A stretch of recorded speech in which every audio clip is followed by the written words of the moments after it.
Milton Pastilla Fornaro, buenas tardes y bienvenidos, Milton. Te sostengo con mucho gusto. Buenas noches, agradezco a Juan Raúl que me invitó a estar hoy aquí y agradezco a ustedes por su presencia. Me congratulo de poder participar en esta bienvenida Tocando el Cielo, el viaje final de mi padre, Wilson Ferreira, que es el título completo del libro. Un enunciado claro, preciso, que revela desde la portada misma al protagonista, la intención y el tono de la obra.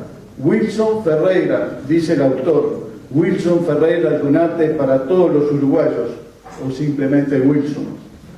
Él es el sujeto, la figura consular, el motivo desencadenante de las páginas que el lector tendrá ante sí. Por si quedara alguna duda, la portada está ilustrada con la foto histórica de Wilson Ferreira Dunate en el puerto de Montevideo el 16 de junio de 1984, el día que pisaba la tierra de nuestro país luego de 11 años de exilio. Foto histórica y significativa que dice mucho, muchísimo del protagonista de este libro. Está con los brazos extendidos al cielo, haciendo con cada mano la V de la victoria y sonriente. Es el único en la toma que sonríe. Los agonistas, el resto de los que componen el cuadro, la mayoría uniformados, están serios, con rostros adultos o cabizbajos. Una foto de contrastes. El que celebra, el que apuesta a la esperanza y a la victoria sabe, intuye que irá preso, que en esa oportunidad no podrá tener contacto con la gente que desde tempranas horas de la mañana estaba en las calles para recibirlo. Gente de pueblo con banderas y cantos, con alegría de celebración, desafiando el ronroneo impertinente de un helicóptero que volaba abajo, intimidatorio. Uruguayos que celebrábamos el retorno de uno de los líderes de la resistencia, que celebrábamos la agonía de un régimen condenado desde el primer día a la muerte.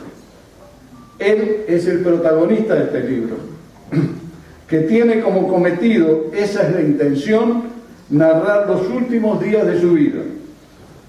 El tono elegíaco, el viaje final de mi padre, lo asocio inmediatamente por defecto del lector empedernido a coplas a la muerte de mi padre, de Jorge Manrique.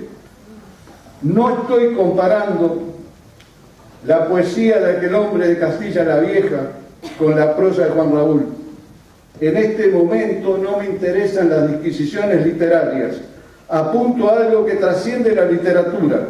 Señalo el hecho, lo que tienen en común ambos autores, que se trata de dos hijos que recuerdan a sus respectivos padres, ambos fallecidos. ¿Puede haber mayor homenaje? Sí, quizás haya, pero de lo que estoy seguro es que no hay homenaje más sentido que este. Bien mirada la portada, dice eso, y quizás, tal vez, otras cosas que yo no vi. Como muchos de los presentes saben, este libro ya había sido publicado. Quizás muchos de ustedes lo conocen y lo leyeron hace 6 años. Sin embargo, esta reedición ampliada, corregida y con un epílogo imprescindible que en aquella no estaba, es oportuna y necesaria. Oportuna porque aparece en medio de una campaña electoral. Y es necesaria porque esta campaña electoral tiene un alto componente de expresiones, situaciones y posturas de algunos candidatos que tienden a lo que califico como la banalidad de la política. Saben bien a lo que me refiero. Los bailes del caño y los batazos de agua fría autoinfligidos, tan festejados por algunos periodistas y fotógrafos transformados en paparazzi, son apenas la punta del iceberg. Esos saltos ornamentales, esas acrobacias mediáticas se corresponden a discursos vacíos que suplen las carencias de propuestas serias con las indicaciones de aviesos publicitarios y especialistas en marketing. La acción de esos profesionales, me recuerda una película que quizás hayan visto.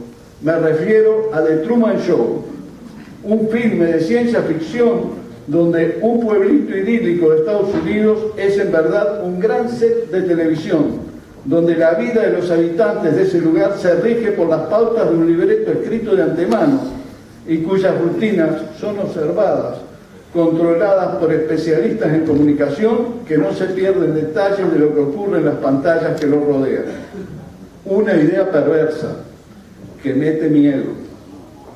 Si no vieron la película, se la recomiendo. Y luego, si tienen ganas, compárenla con mucho de lo que se ve a diario en los informativos de la televisión. Afortunadamente, la vida es mucho más que un set cinematográfico y la arena política, a pesar de los esfuerzos publicitarios, algo más que una feria de vanidades. Este libro es una demostración contundente de que la política es algo serio, que no puede quedar exclusivamente en manos de maquilladores de la realidad, de especialistas en pasar gato por liebre. Este es un libro de un político, de Juan Raúl, sobre uno de los mayores políticos que ha dado la historia de nuestro país, Wilson Ferreira Aldunate.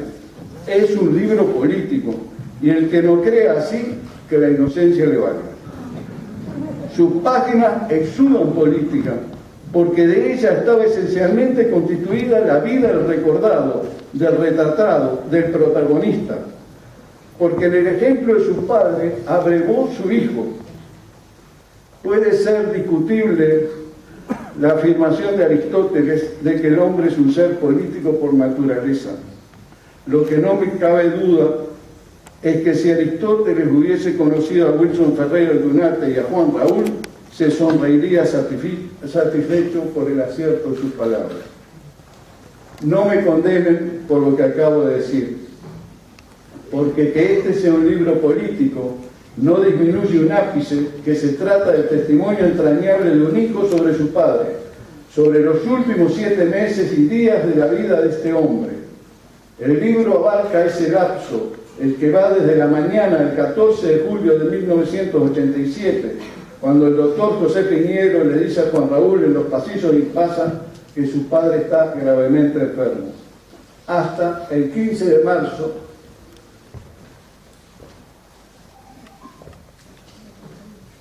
del año siguiente, cuando ocurre el deceso. Estas páginas vieron la luz 20 años después de esos sucesos. Objetivamente, podría decirse que 20 años es un tiempo prudente como para aliviar el luto. Subjetivamente, quienes hemos sufrido grandes pérdidas sabemos que no hay tiempo capaz de aplacar el dolor y nada colma el vacío que sentimos, que esa, la del olvido, es otra mentira que nos decimos los hombres para ser menos infelices. En estas páginas está vivo el recuerdo de su padre y resultan conmovedoras en muchos pasajes. Sin embargo, debemos agradecer a Juan Raúl la precisión con la cual informa. Existe un equilibrio destacable entre razón y sentimiento. Cada breve capítulo se balancea entre lo íntimo y lo público, como si el autor se hubiese dicho: voy a escribir sobre mi padre, sobre mi familia, sobre lo que él representó para nosotros, pero sin descuidar lo que él significó para otros uruguayos. Soy reacio a contar argumentos, pero esta vez me voy a permitir transgredir esa prohibición anteimpuesta. Lo haré para ejemplificar ese contrabalanceo entre lo íntimo y lo que queda afuera de ese círculo. Luego que el médico le anuncia el pronóstico cruel y el desenlace al cual califica de rápido, muy rápido, Juan Raúl debe volver a la habitación del sanatorio donde están su padre y su madre.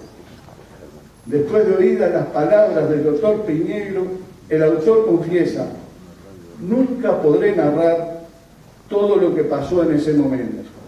Inmediatamente acota: por un lado, el mundo se me venía abajo. Por otro, sentía la obligación de levantar una muralla que lo ocultara.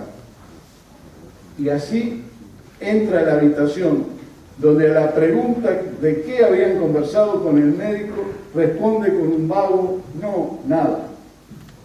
Y dice Juan Raúl que por eso quedó la cosa.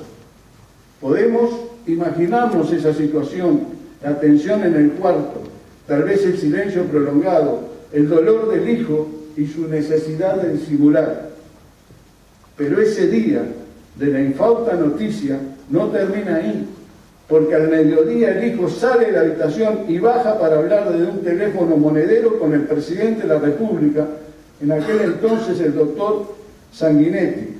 Cito textual: sentía dolor, rebeldía, desconcierto, pero me pesaba también saber que había una responsabilidad en el manejo del tema que me abrumaba un poco.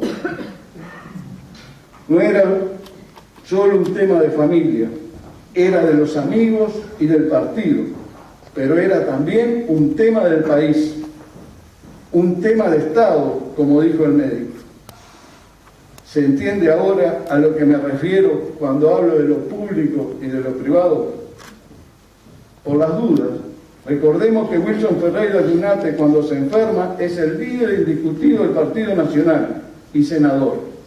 Juan Raúl, en aquel tiempo, también era senador y fiel escudero en la pertinaz lucha de su padre por unir al partido de Oribe y en constituir la Junta de Por la Patria, la que el caudillo consideraba la herramienta eficaz para transformar su colectividad. Por lo tanto, aquella enfermedad declarada y de desenlace rápido que afectaba al paters familias era, y el doctor Piñero no había exagerado, un asunto de Estado. Ante esa emergencia, Juan Raúl se desdobla y debe cumplir, y cumple, la doble función del hijo responsable, solidario y atento al dolor y a las señales de su madre, Susana, y de sus dos hermanos, Gonzalo y Silvia, y a la vez actúa como lo era, la mano derecha, el compinche político del líder herido de muerte. Por eso, cuando el autor escribe esta memoria 20 años después de haber ocurrido los hechos que recuerda, no soslaya la tensión, el contrapunto interno de aquellos primeros días, cuando el mundo se le derrumbó e inmediatamente debió construir la muralla a la que alude. Esa pugna íntima pauta la tragedia que advertimos. Pero no se trata de páginas plañideras, porque el buen humor que caracterizó a Ferreira Lunate, sus dotes de repentista agudísimo, sus ocurrencias de observador profundo del ser humano, asoman aquí como una guiñada a la vida ante la muerte tan cercana. Por eso debemos agradecer al autor por su buena memoria y por sus buenas maneras para los lectores. Se puede decir mucho de este libro, pero nada va a sustituir la lectura, la experiencia personal ante un texto que incita, que provoca, que conmueve. No trata únicamente del protagonista y del autor, dice también sobre la entrañable Susana, tan valiente siempre y capaz de sorprendernos con sus lúcidos 93 años, con gestos cívicos y pronunciamientos políticos como el de la semana pasada. Dice de Diego Achar, de Eduardo Pazaguirres, de Carlos Julio Pereira, de Roberto Rubio, de Julio María Sanguinetti, de Aldo Ortiz, de Guillermo García Costa, de Alberto Lacalle, de Luis Alberto Lacalle y de Alberto Sumarán, entre otros nombres que el autor recuerda y asocia a aquellos meses asiagos. No es un libro de historia nacional, y sin embargo sí aporta la historia cotidiana, donde los hombres son gestos, son actitudes, pierden su empaque del nomenclato de la crónica política para ser simplemente hombres. Por último, y no menos importante, la novedad de esta edición, el epílogo que creo justifica con creces esta reimpresión. Este epílogo completa aquella primera versión, como prefiere calificarla Juan Raúl, de hace 6 años. En el texto que cierra el libro, el autor se refiere a la ley de caducidad y a los votos que él y su padre aportaron para que la norma fuera aprobada. Narra con precisión las circunstancias del proceso que desembocó en la votación. Quienes vivimos aquellos momentos tensos sabemos de la prepotencia patotera de los militares encabezados por el general Medina, amenazando con un golpe de Estado y la utilización de esa amenaza por parte de los políticos partidarios fervientes de la ley, los mismos que al otro día de aprobada, y Juan Raúl lo recuerda, salieron a decir que nunca estuvo en riesgo la estabilidad institucional. Juan Raúl hace un mea culpa muy personal, habla por sí, pero siento, como lector atento a estas páginas, que detrás de sus palabras está la sombra inmensa de Wilson Ferreira Tunante. Aclaro, para que no haya malos entendidos, no afirmo que el autor hable por su padre, ni que le haga decir lo que nunca dijo respecto a la ley de caducidad.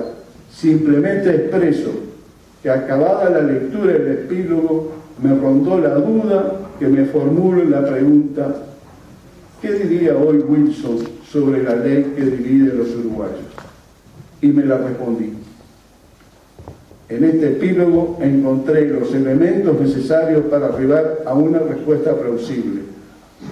Es un misterio que cada uno, a la luz de los aportes del autor, en este final inconcluso, tendrá que develar. Un misterio flotando. Se me ocurre que como lector apasionado de novelas policiales que soy, es el momento oportuno para terminar. Muchas gracias.